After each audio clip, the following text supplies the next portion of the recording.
Hi, this is Di, and I thought I would catch you up on a little more footage from Creator Advocate. Creator Advocate was a day that happened here in Seattle where we got to focus on being video creators, and they answered my question. And so my question was about how to tell the story, how you tell the story of something, and they actually answered it. And by they, I mean Chris Pirrillo, Andrew Edwards, and Roberto Blake.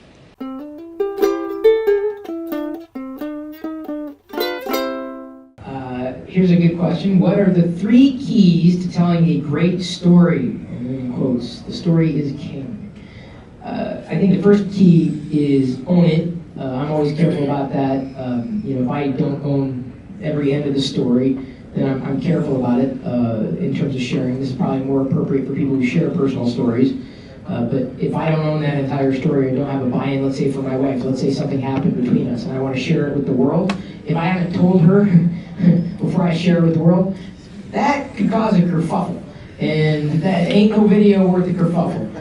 So own it. I think another key is authenticity. There's a great value in just being yourself if that is your approach. Like even if you have something or your product is not you, or your product's not doing a certain type of video, it's just being authentic, being more of a human being, being something or having something that people can relate to. That kind of relationship you have, which with the viewer, if you will, which leads me into my third key, and that would be treating that camera like it's a person, which always came natural for me. This inanimate object, but stop looking at that camera lens like it's a camera lens or a screen or whatever, and start treating it like another person.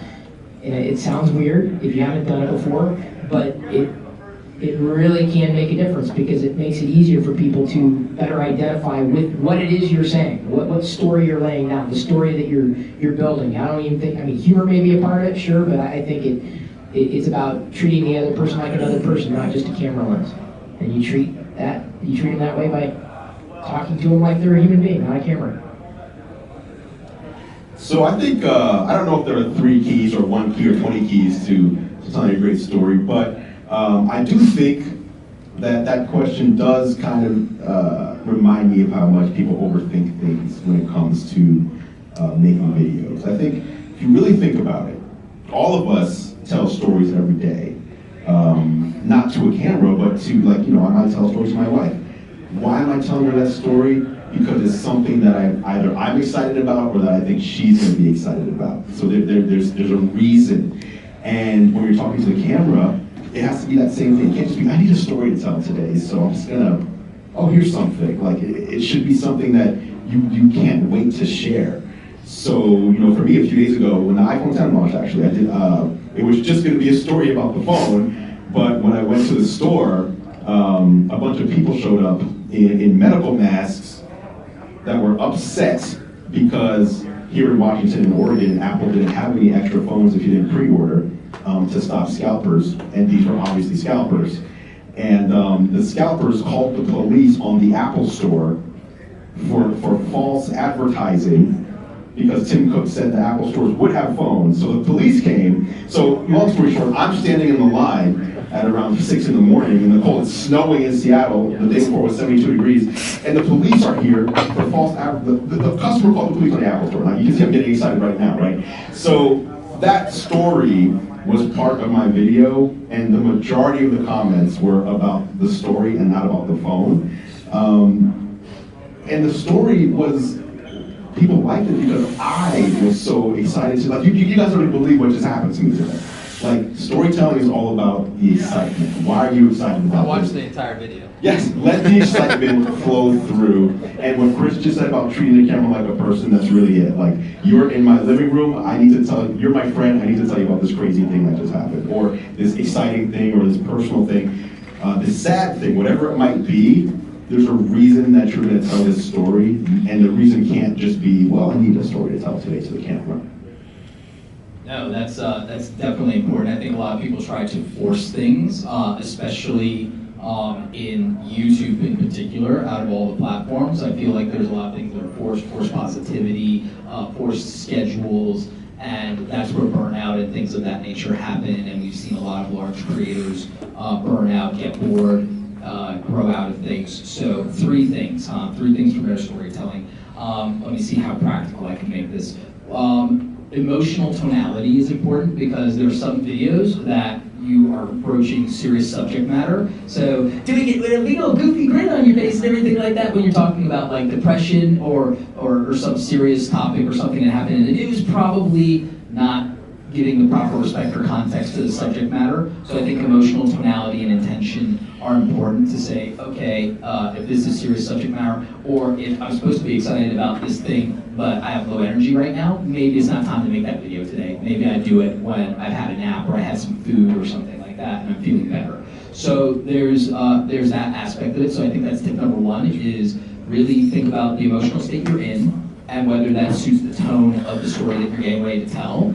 And if not, you have to pivot and have some other direction to go in that fits so that you are authentic to what you're feeling in the moment.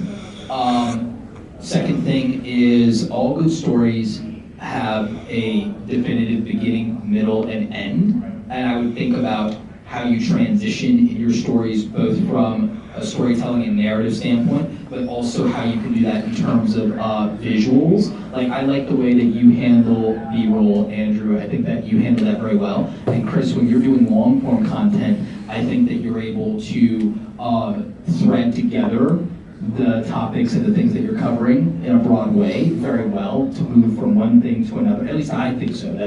But I might be biased. I don't know. Like, I keep hearing that everybody has a bias and like everything. I'm like, okay, so fine. I guess I have one. I'll make shirts. I'll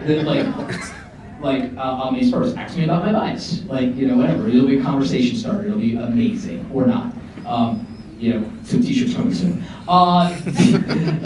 Third thing in all good stories, in my opinion, is that good stories make you think about something, feel something, question something, or reaffirm something. So really think about like as Andrew was saying, what's the purpose of this video, and just make sure that everything in your execution of it reinforces the purpose instead of diluting from it.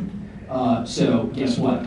A drone shot may be a distraction and may have nothing to do with the video, so it might be irrelevant to have a drone shot if it's not a transitional element, or it's not a lead-in, or what we refer to as an establishing shot. Like, for example, if you were doing a vlog of this, using the footage of like the outdoors and that as B-roll as an intro actually is fine, because maybe you don't live in Seattle, and showing that you're in Seattle adds some context. So think intentionally about everything you do and make sure that serves the purpose of the story and the narrative. Don't do things just for the sake of doing them. That's silly, and your audience will be confused by it.